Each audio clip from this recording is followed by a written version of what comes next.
إن تنصروا الله ينصركم ويثبت أقدامكم. Assalamualaikum warahmatullahi wabarakatuh. Alhamdulillah wassalatu wassalamu ala rasulillah wa ala alihi wa sahbihi wa man wala amma ba'du. Ikhwatul iman rahimani wa rahimakumullah.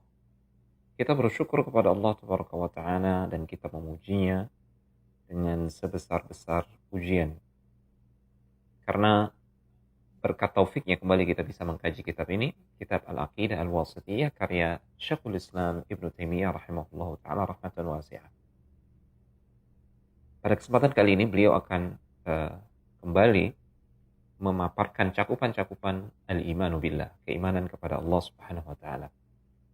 Beliau rahimahullahu ta'ala mengatakan, "Wa qad dakhala fima dzakarnahu min al-imani billah al-imanu bima akhbarallahu bihi fi kitabih." Dan termasuk ke dalam apa yang telah kami sebutkan dalam cakupan keimanan kepada Allah tabaraka wa ta'ala adalah keimanan terkait apa-apa yang Allah kabarkan di dalam kitabnya. Wa tawatara an Rasulillah sallallahu alaihi wasallam. Demikian pula mengimani atau keimanan kepada apa-apa yang dikabarkan atau apa-apa yang datang dari riwayat yang sahih, yang mutawatir dari Rasulullah sallallahu alaihi wasallam. Dan wa ajma'a alaihi salaful ummah, dan juga apa yang salaful ummah, generasi salaf, yaitu para sahabat radhiyallahu ta'ala anhum ajma'in, mereka bersepakat dalam hal tersebut. Artinya apa-apa yang disepakati oleh salaful ummah min annahu subhanahu wa ta'ala fawqa samawatihi, bahwasanya Allah subhanahu wa ta'ala berada di atas langitnya, langit-langit ciptaannya. Ala arsyihi, dia berada di atas arasnya. Aliyun ala khalqihi, dia maha tinggi berada di atas makhluknya.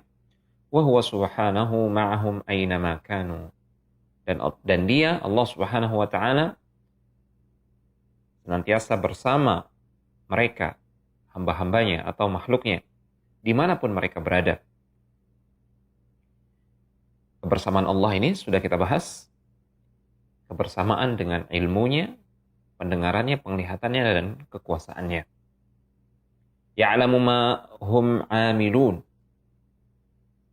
Allah subhanahu wa ta'ala mengetahui apa yang mereka kerjakan.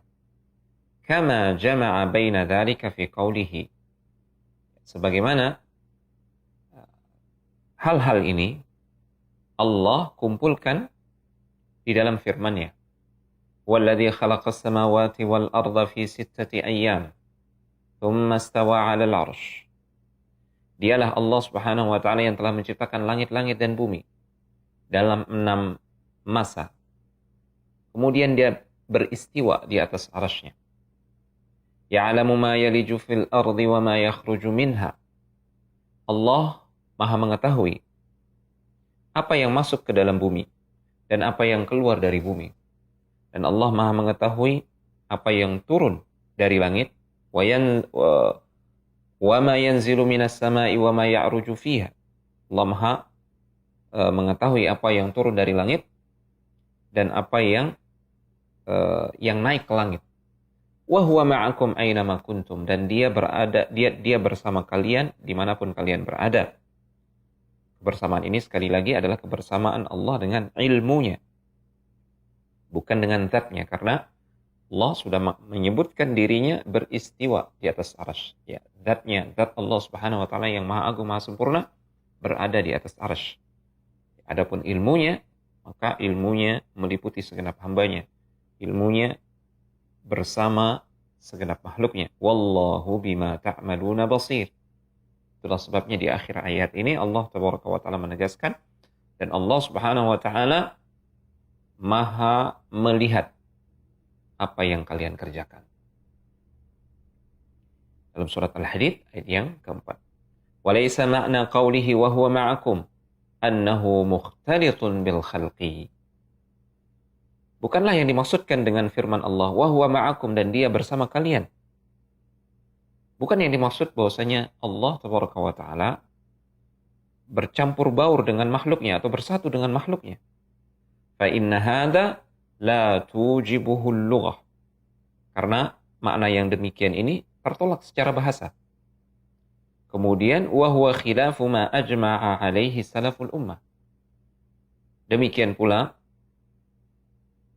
makna yang demikian menyelisihi apa yang sudah menjadi konsensus ijma' para salaful ummah.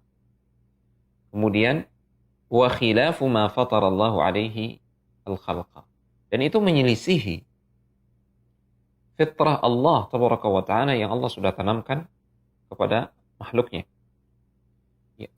Artinya memaknai wa huwa ma'akum, ayat yang menyebutkan bahwasanya dia Allah bersama kalian. Kemudian kita maknai bahwasanya Allah itu bersatu dengan makhluknya. Nah, pemaknaan ini adalah keliru dan menyesatkan. Dari 3 sisi. Yang pertama, secara bahasa, wa huwa ma'akum itu tidak bisa dimaknai bahwasanya Allah pasti bersatu dengan makhluknya. Karena kebersamaan tidak melazimkan bercampur baurnya sesuatu dengan yang lain. Para ulama mencontohkan misalkan orang Arab ya biasa mengungkapkan masyaitu fil lail saraitu wal qamaru ma'i. Aku berjalan di malam hari dan bulan itu bersamaku. Yani kebersamaan bulan di sini tidak melazimkan bulan itu menyatu dengan orang tersebut, orang yang berjalan di malam hari tersebut. Ini secara bahasa. Artinya kebersamaan tidak melazimkan sesuatu itu bersatu dengan sesuatu yang lain. Kemudian dari sisi yang kedua, pemaknaan tersebut menyelisihi ijma' salaf. Ya, ijma' para sahabat dan yang mengikuti mereka di atas kebaikan. Wa khilafu ma fatarallahu alaihi al-khalqa. Dan yang ketiga, sisi yang ketiga, itu menyelisihi fitrah yang Allah sudah tanamkan ke dalam hati kita. Karena fitrah kita meyakini bahwasanya Allah Subhanahu wa taala mustahil dia bersatu dengan makhluknya, mustahil bercampur baur dengan makhluknya, dan mustahil berada di dalam makhluknya. Kemudian di sini Syekhul Islam mengatakan, balil qamaru ayatun min ayatillah min asghari makhluqatihi. Di sini beliau mencontohkan bulan itu salah satu ayat, salah satu bukti di antara bukti-bukti kekuasaan Allah Tabaraka wa Ta'ala. Dan dia termasuk makhluk Allah yang kecil jika dibandingkan dengan makhluk-makhluk Allah yang lain yang besar. Wa huwa mawdu'un fis sama', dan bulan terletak di langit. Wa huwa ma'al musafiri aina makana. Kendati demikian, bulan itu senantiasa menemani para musafir dimanapun mereka berada. Wa huwa subhanahu fawqal arsh. Dan Allah Subhanahu wa ta'ala, keberadaannya, dirinya, zatnya, dia berada di atas arsh. Tidak bersama makhluknya. Raqibun ala khalqihi. Kendati demikian, dia senantiasa mengawasi makhluknya. Muhaiminun alaihim. Berkuasa mutlak atas makhluknya. Muttali'un ilaihim. Dia melihat dengan seksama makhluk-makhluknya. Ila ghairi dhalika min ma'ani rububiyatihi. Dan seterusnya. Ya, sebagaimana yang kita fahami dari makna-makna rububiyah Allah Tabaraka wa Ta'ala terhadap hamba-hambanya atau makhluknya.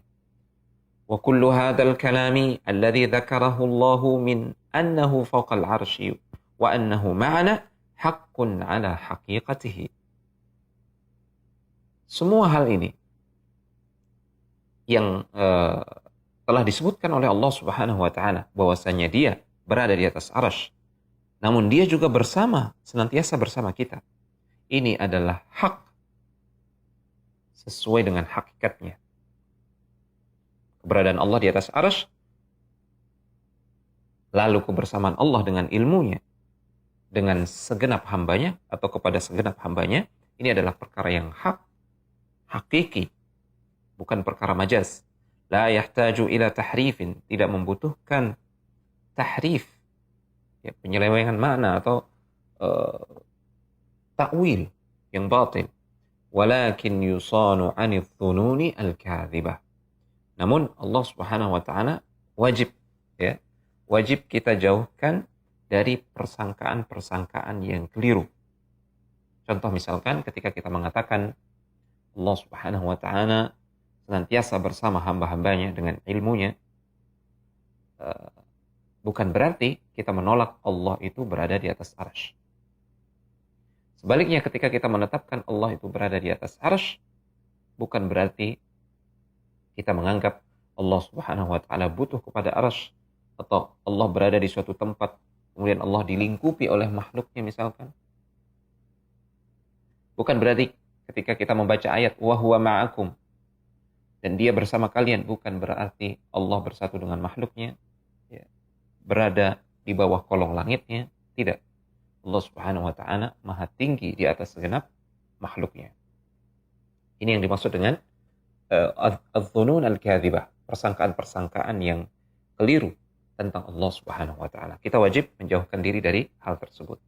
Wa dakhala fi dzalika al-imanu bi annahu qaribun min khalqihi. Termasuk dalam hal ini adalah mengimani bahwasanya Allah Subhanahu wa taala dia dekat pada hamba-hambanya. Dia dekat kepada makhluknya. Namun di sini para ulama, di antaranya Syekh Dr. Shalih Al-Utsaimin memberikan catatan sifat al-qurb, kedekatan Allah Tabaraka wa taala ini hanya berlaku bagi hamba-hambanya yang mukmin. Adapun sifat ma'iyah, sifat kebersamaan, maka dibagi dua oleh para ulama. Ada sifat kebersamaan yang sifatnya ammah, umum. Ini berlaku baik bagi orang mukmin maupun bagi orang kafir. Allah mengetahui segenap makhluknya, membersamai segenap makhluknya dengan ilmunya, baik dia mukmin ataupun kafir. Dan ada yang kedua, yaitu al-ma'iyah al-khasah, sifat kebersamaan Allah dengan makhluknya, dengan hambanya yang khusus. Dan ini berlaku untuk orang-orang yang beriman. Di samping ilmu Allah meliputi mereka, orang-orang yang beriman, orang-orang yang bertakwa, Allah juga memberikan perhatian yang sifatnya khusus, pertolongannya, taufiknya.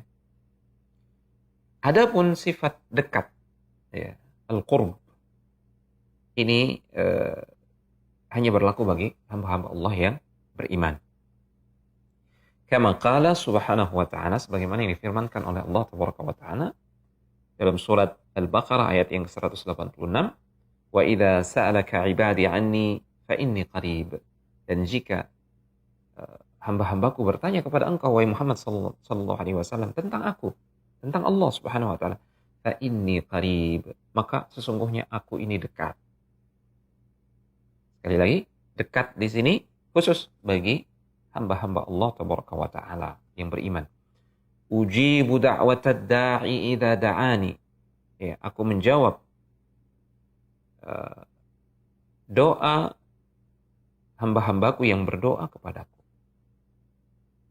Falyastajibuli wal yu'minu bi la'allahum yarshudun. Maka hendaknya mereka menyambut perintahku, menjauhi segenap laranganku, dan hendaknya mereka beriman, bertauhid hanya kepadaku agar mereka mendapatkan petunjuk.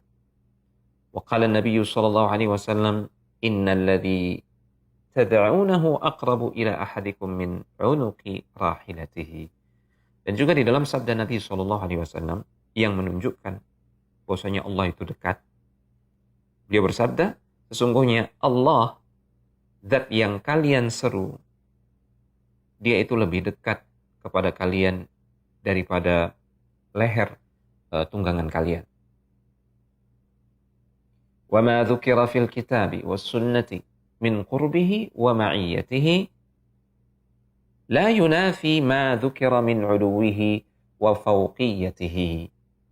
Dan apa yang disebutkan di dalam Al-Quran maupun As-Sunnah tentang sifat dekatnya Allah Tabaraka wa Ta'ala dan sifat kebersamaan Allah Tabaraka wa Ta'ala, itu tidak menafikan apa yang disebutkan bahwasanya tentang Allah, bahwasanya dia maha tinggi, berada di atas. Fa innahu subhanahu laisa kamitslihi syai'un fi jami'i nu'utihi. Karena dia, Allah Subhanahu wa taala, memiliki sifat yang tidak sama dengan sesuatu apapun, ya, dari kalangan makhluknya. Fi jami'i nu'utihi, ya, pada segenap sifat-sifatnya. Jadi segenap sifat-sifat Allah tabaraka wa taala mustahil memiliki kesamaan dengan sifat-sifat makhluknya. Sehingga kita tidak boleh membandingkan sifat Allah itu dengan sifat kita. Ya. Menilai hakikat sifat Allah itu seperti kita menilai hakikat sifat makhluk. Karena Allah itu tidak sama dengan makhluknya. Wa huwa 'aliyyun fi dunuwihi. Dia itu maha tinggi dalam kedekatannya. Dan dia dekat dalam ketinggiannya. Ini ungkapan yang indah sekali dari Syekhul Islam. Sekali lagi, beliau mengatakan, wa huwa 'aliyyun fi dunuwihi qaribun fi 'uluwihi. Dia itu maha tinggi dalam kedekatannya dan dia dekat dalam ketinggiannya. Maksudnya kita tetap menetapkan Allah itu berada di atas arsy, maha tinggi di atas segenap makhluknya, namun dia juga dekat kepada hambanya. Kita menetapkan Allah itu dekat dengan segenap hambanya yang beriman, namun di satu sisi kita juga wajib menetapkan bahwasanya dia berada maha tinggi di atas segenap makhluknya. Demikian apa yang diungkapkan oleh Syekhul Islam Ibnu Taimiyah rahimahullahu taala. Semoga Allah tabaraka wa taala menambahkan untuk kita ilmu yang bermanfaat. Wassallallahu ala nabiyina Muhammad wa ala alihi wa sahbihi wasallam wa akhiru da'wana alhamdulillahi rabbil alamin. Assalamualaikum warahmatullahi wabarakatuh.